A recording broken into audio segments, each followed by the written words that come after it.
नजरचुकीने नियंत्रण रेषा ओलांडून पाकिस्तानात गेलेल्या चंदू चव्हाण भारताच्या सततच्या पाठपुराव्याने तब्बल 4 महिन्यांनी मायदेशी परतल्या। पाकिस्तानात चंदूवर झालेले अत्याचार, त्याची मानसिक आणि भावनिक स्थिती नेमकी कशी होती, धुळ्यामध्ये चंदूच्या कुटुंबियांवर झालेले आघात, या सर्वांचा चंदूने नेमका कशा प्रकारे सामना केला हे जाणून घेण्याचा आम्ही प्रयत्न केला। पाकच्या मगरमिठीतनं सुटलेल्या चंदूने पहिल्यांदाच मराठी चॅनलवर आपले अनुभव व्यक्त केलेले आहेत। पाहूया चंदू चव्हाणची ही एक्सक्लुझिव्ह मुलाखत। खरं तर देशाच्या इतिहासात पहिल्यांदा असं घडलं की एखादा भारतीय जवान बॉर्डर क्रॉस करून पाकिस्तानात गेला आणि इतक्या कमी कालावधीमध्ये तो सुखरूप मायदेशी त्याच्या घरी परत आला। अर्थातच हे सौभाग्य चंदूला लाभलं। सगळ्या देशाला, महाराष्ट्राला, सगळ्या जनतेला हा प्रश्न पडलाय की चंदू जवळजवळ 4 महिन्यापेक्षाही अधिक कालावधी पाकिस्तानच्या जेलमध्ये राहिला। त्या काळात त्याच्याबरोबर नेमकं काय काय घडलं याची उत्सुकता, याच्याबद्दलचे अनेक प्रश्न सर्वांच्या मनात आहे, ते मी आज जाणून घेणार आहे। परंतु पहिल्यांदा मी चंदूला प्रश्न विचारणार आहे। चंदू, खरं तर काय नेमकं त्या दिवशी घडलं होतं? कसं काय बॉर्डर क्रॉस करून तुम्ही पुढे गेलेले होते? रात्रीचं अंधार होतं। अंधारामध्ये मला काही समजलं नाही। तेव्हा चालू होती आमची फायरिंग चालू होती, त्याच्यामध्ये मला समजलं नाही आणि मी चुकून त्या हद्दीत सापडलो। मला वाटतं सर्जिकल स्ट्राईकच्या दुसऱ्या दिवशीची गोष्ट आहे। ते मला त्याचं काहीच माहित नव्हतं, सर्जिकल वगैरे त्याचं नॉलेज मला काहीच नव्हतं।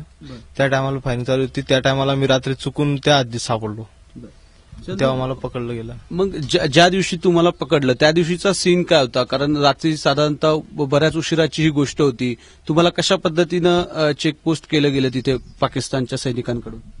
तिथून मला बस चेक वगैरे केलं, पूर्ण सामान वगैरे, माझे कपडे काढून घेतले, चेक केलं। त्याच्यानंतर तिथून मला काळे कपडे टाकून सण घेऊन गेले गाडीमध्ये।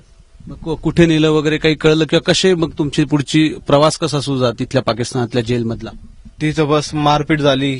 बोला तू काय, म्हणजे एकटा मुलगा होता, किती होते असंच वगैरे विचारला, तेच होतं, बाकी काही नाही। त्याच्यानंतर मी सांगितलं मारून टाका म्हटलं, मला समजून गेलं आता मी खतम आहे माझं कहाणी। तर त्याच्यानंतर मी तेवढंच माझा शब्द तोंडातून हाच निघायचा की मला मारून टाका म्हटलं। त्यांनी मला गालावर मारलं वगैरे, थोडं मारपीट झाली। त्याच्यानंतर त्यांनी खाली कोठडीत टाकलं। कुठली कोठडी होती? मी असं ऐकलं की तुम्ही ज्यावेळेस भारतात परत आला वाघा बॉर्डरला, त्यावेळेस तुम्ही जवळजवळ 4 महिन्यानंतर सूर्य बघितला होता, असं तुमच्या बोलण्यात आलेलं होतं। काय नेमकं, म्हणजे कुठे, कशी ती कोठडी होती, कशा पद्धतीने तुम्हाला ठेवलं जायचं? त्याच्यामध्ये पूर्ण अंधार राहायचं, काही समजायचं नाही। त्याच्यामध्ये लॅट्रिन बाथरूमचं बी त्या रूम मध्येच होतं। ज्या टायमाला मी असं काही डोकं फटकायला लागलो, काही मारून टाका असं आरोड्या मारायला लागलं, तर मला ते इंजेक्शन वगैरे द्यायचे, नाही तर मग परत मारपीट व्हायची, चुपचाप बस बुवा असं म्हणून। तर त्या मला काही समजायचं नाही, जेवण केव्हा भेटतंय, काय होतंय, किती वेळानंतर, 1 घंटा 1 वर्षासारखं वाटायचं, काही समजायचं नाही, दिवस आहे रात्र आहे, काही समजायचं नाही माणसाला। तिथे तुम्ही वेळ कसा घालवायचे? वेळ त्या टायमाला मला फक्त माझी फॅमिली आठवण यायची, त्याच्यानंतर माझा देश आठवण यायचा, की माझं बचपनपासून मला आठवण यायला लागल्या, मी रडायला लागलो, रडणं चालू राहायचं। त्याच्यानंतर असं म्हणजे वाटायचं की बा परमेश्वरा मला जीवन नको हवंय, मला मृत्यू देऊन दे। मी असं देवाला प्रार्थना करायला लागलो, मला इंसान जन्म नकोच देऊ कधी। आणि मेंटली एकदम हराश होऊन गेलो की काम नाही करायला लागलं, डोकं माझं लास्ट एंडिंगला असं वाटायचं मेंटल झालेलं चांगलं। हे वेगळे वेगळे विचारायचे त्या टायमाला, काहीच समजत नव्हतं काय झालंय, रडायचो, नुसतं मारपीट व्हायची, तिथं स्वाभाविकच होतच। खूप 3rd डिग्रीच्याही पलीकडची मारहाण तुम्हाला झाली असं एकूण तुमच्या शरीरावरनं दिसतंय। मी तुमच्या बोटाची, पायाची नखही बघतोय, ती काढलेली दिसत आहेत। तर काय 3rd डिग्रीच्याही वरची ही सगळी मारहाण होती? ते मला तेव्हा काहीच समजायचं नाही। मारपीट बी व्हायची तरी मी हसायचो, काही वेळेस मारपीट व्हायला लागलं तर हसायचो बी, म्हणजे त्या टायमाला वाटतच नाही, मारपीट जरी झाली तरी माणसाला काही वाटत नाही की मारवा। त्या टायमाला माहिती खतम आहे का, आणि त्यामुळं माणसाला काहीच वाटत नाही, मारतोय तरी हसतो, काही वेळेस रडतो, म्हणजे डोळ्यातनं पाणी संपून गेलेलं राहायचं आणि असं वाटायचं देवाला की बाबा मला मृत्यू दे देवा, एवढीच प्रार्थना माझी राहायची। आणि म्हणजे विचार ज्या कधी आयुष्यामध्ये आपण असे विचार नाही करू शकणार तसे विचार यायचे त्यावेळेस। आम्ही असं ऐकलं की तुला ड्रग्सचे वगैरे इंजेक्शन देऊन कायम बेशुद्धीत ठेवलं गेलं बराच काळ? हा, बेशुद्धी इंजेक्शन वगैरे ते तर देताच, आणि दिले मला इंजेक्शन वगैरे दिले, असं नाही की इंजेक्शन दिले, इंजेक्शन द्यायचे मला। त्याच्यानंतर मला गालावर मारले होते इथं, नंतर त्याच्यानंतर कानातून रक्त बी निघालं, मला ड्रॉप बी टाकला त्यांनी नंतर 2-1 दिवसानंतर, कानातनं रक्त निघाल्यानंतर ड्रॉप बी टाकला मला, म्हणजे मारायचे बी, विलाज बी करायचे, असं चालत होतं। आणि त्या असं वाटायचं की बा त्यापेक्षा मृत्यू चांगला, ना मरू देता ना जगू देता। जेवायला काय द्यायचे तुला? जेवायला केव्हा जेवण येतं काय येतं ते समजायचं नाही. 2 रोटी भेटायचे त्याच्यावर काहीतरी भेटायचं खायला. चंदू, ज्यावेळेस तुला भारताकडे स्वाधीन केलं गेलं त्यावेळेस तिकडच्या लष्करी अधिकाऱ्यांनी तुझ्याकडनं काही जबाब लिहून घेतल्याचं सांगितलं जातं, ज्याच्यामध्ये तू भारतीय अधिकाऱ्यांबद्दल किंवा लष्कराबद्दल काही अपशब्द वापरले असं त्यांचं म्हणणं होतं किंवा त्यांना कंटाळून तू तिकडे गेला असं तुझं स्टेटमेंट आहे. तर त्याच्यातली वस्तुस्थिती काय? ते सर्व खोटं आहे. मला तसं बोलायला लावलं मजबूर आणि मारपीट होती. मी काय बोलतोय मला समजत नव्हतं काय बोलतोय मी. मला तेव्हा काहीच नॉलेज येत नव्हतं. इंजेक्शन वगैरे दिले होते त्या शुद्धीमध्ये मला काहीच समजत नव्हतं काय होतंय काय नाही. जसं बाकी नेत्यांना मी गाया द्यायचे असं म्हणजे मला तेव्हा समजत नव्हतं काय बोलतोय काय. माझी कटिंग दाढी केव्हा झाली मला ते काहीच समजत नव्हतं कळत नव्हतं. तू त्यांच्या शायरानीमध्ये पण बोलायचा किंवा भारतीय भाषा मला एवढी म्हणजे पूर्ण Conversation कसं व्हायचं? टोटल मला हिंदी पूर्ण अवेलेबल जसं येत नाही हिंदी. मला आयराणी जास्त लँग्वेज येते. मराठी मी मला तोडकी मोडकी जमते. मी खानदेशला आहे आणि त्यामुळं मला समजत नव्हतं आणि मला एवढं नॉलेज बी नाही. नोकरी बी माझी कमी त्यामुळं त्यांना समजून गेलं की बा असं जे बा एवढं नॉलेज नाही काही नाही असं वाटायला लागलं. बस. तुला असं कधी वाटलं होतं का त्या पाकिस्तानच्या कोठडीमध्ये असताना की आपण परत भारतात जाऊ शकू? मला कधीच वाटलं नाही की मी भारतात वापस येऊ शकतो. असं कधीच मला मनात सुद्धा विचार नाही होता की कधी मी भारतात येईल असं. पण जेव्हा आलो तेव्हा मला एकदम वेगळंच वाटत आहे की माझ्या देशात आलेलो आहे. मला इतका आनंद होतोय मी सांगू शकत नाही. आणि परत मला नवीन जग बघायला भेटलं. सर्वात देवाने कृपा केली माझ्यावर आणि पूर्ण देशाने एवढी प्रार्थना केली. लोक कुठून कुठून येत आहे मला बघायला भेटायला. तर ते बघून माझ्या डोळ्यातनं पाणी थांबत नाही. आणि लोक म्हणजे एवढे देश आपल्या सैनिकांविषयी एवढं प्रेम आहे देशाला हे आज लोकांनी काय पूर्ण आपल्या इंडियाने दाखवून दिलं. पूर्ण सैनिकाला अभिमान आहे त्याचा. तुला पाकिस्तानचे जे सैनिक तुला मारायचे तिथे कोठडीमध्ये त्यांचा काय नेमकं प्रश्न काय विचारायचे? कारण तुला वारंवार तू म्हटलं की मारायचे, परत बेशुद्ध पडल्यावर परत औषधं देऊन परत निटकायचे, परत मारायचे. काय विचारायचे काय ते तुला? ते विचारणं तेच त्यांचं की बुवा तुम्ही कमांडो आहे का तू? मग तुम्ही कमांडो नाहीये. मारपीट केली म्हणून खोटं बोलतोय. नंतर मला त्यांनी हे विचारलं तुझी फॅमिली काय करतं, भाऊ काय करतो बुवा. भाऊ म्हणतो मा भाऊ नाही. मला मी सांगून दिलं खोटं. काही बी खोटं बोलायला लागलो. तुझं गाव कोणतं मी जुनून आहे उलट सुलट काही बी खोटं बोलायचो. त्यांना दुसऱ्या दिवशीच असं माहित पडून गेलं की याचा भाऊ मिलिटरीमध्ये बुवा. दुसऱ्या दिवशी तर त्यांनी मला उलट लटकवलं की बुवा खोटं बोलतोय म्हणून. त्या टायमाला ते मारायला लागले. खोटं बोलतोय म्हणे तुझा भाऊ फौजमध्ये असं. मी हैराणमध्ये पडलो की यांना कसं काय माहिती. मग ते मारपीट झाली. आपल्या लष्कराबद्दल किंवा एकूण त्याच्या कार्यपद्धतीबद्दल काही प्रश्न विचारायचे का ते तुला? लष्कराविषयी त्यांनी एवढं काही विचारलं नाही की बाबा तू कुठून आला काय आला तेच विचारलं. मला म्हणतो मला एवढं नॉलेज नाही. मी खोटं बोलायला लागलो काही गोष्टी असं. ते काय बोलायचे आपल्या लष्कराबद्दल किंवा आपल्या नेत्यांबद्दल भारताबद्दल ते काही नाही. तेच की बाबा तुमचे फायरिंग करता तुमचा देश लढाई करतो असं बोलत होते. म्हणता आमचा देश नाही तुमचा देश करतो.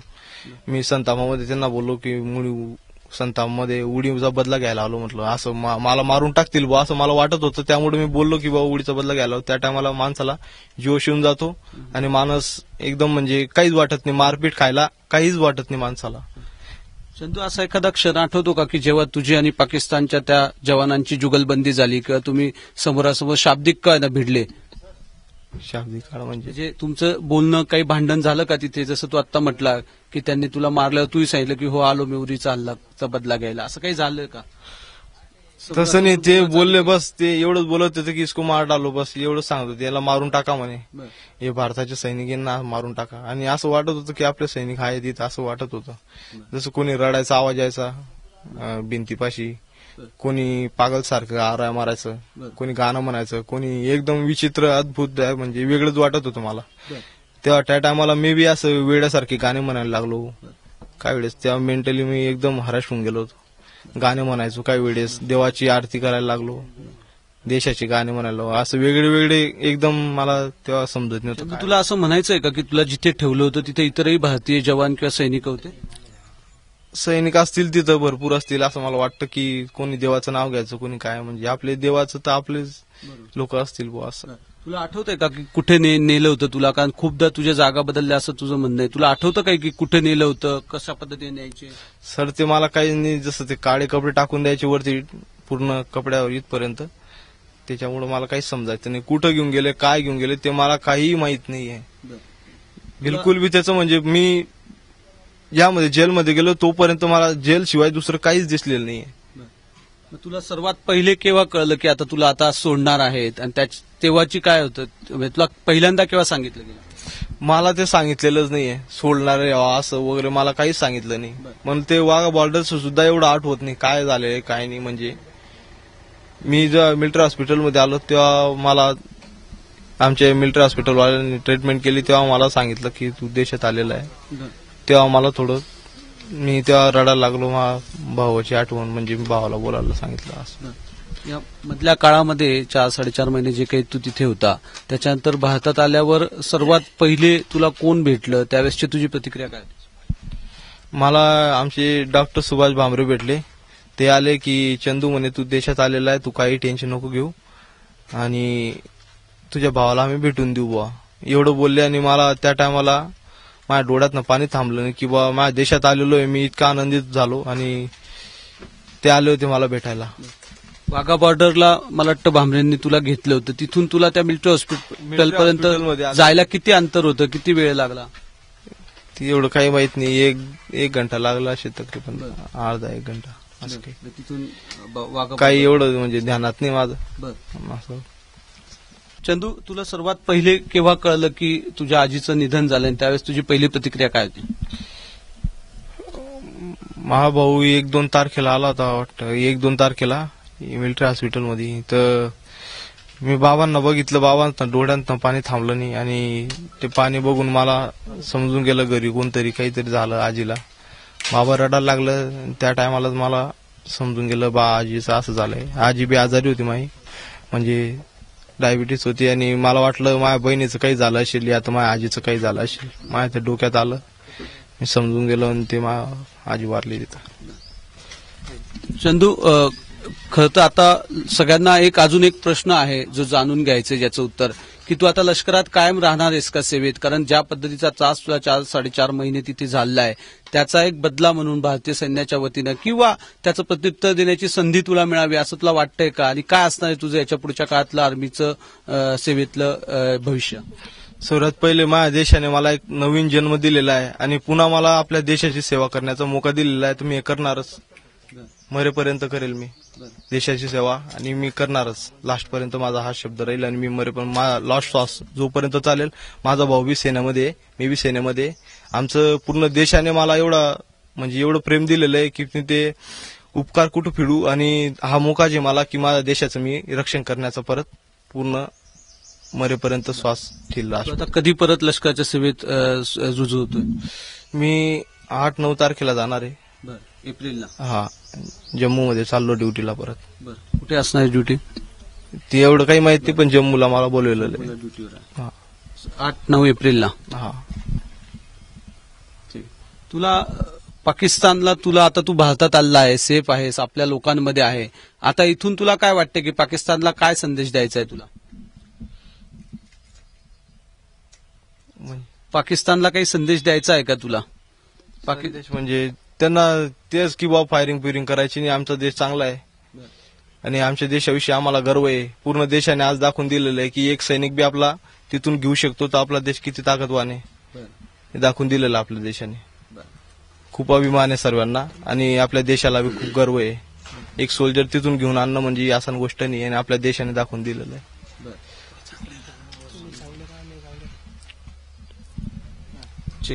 आपण बघू शकतोय की चंदू या सगळ्या मरणासन्न यातना सहन करून भारतात परत आलाय आणि असं एवढं सगळं दिव्य पार पाडलेलं असलं तरी सुद्धा चंदूचा आत्मविश्वास कमी झालेला नाही. देशाप्रतीची त्याची निष्ठा आणि प्रेम कमी झालेलं नाही आणि लवकरच तो भारतीय लष्कराच्या सेवेत पुन्हा रुजू होणार आहे.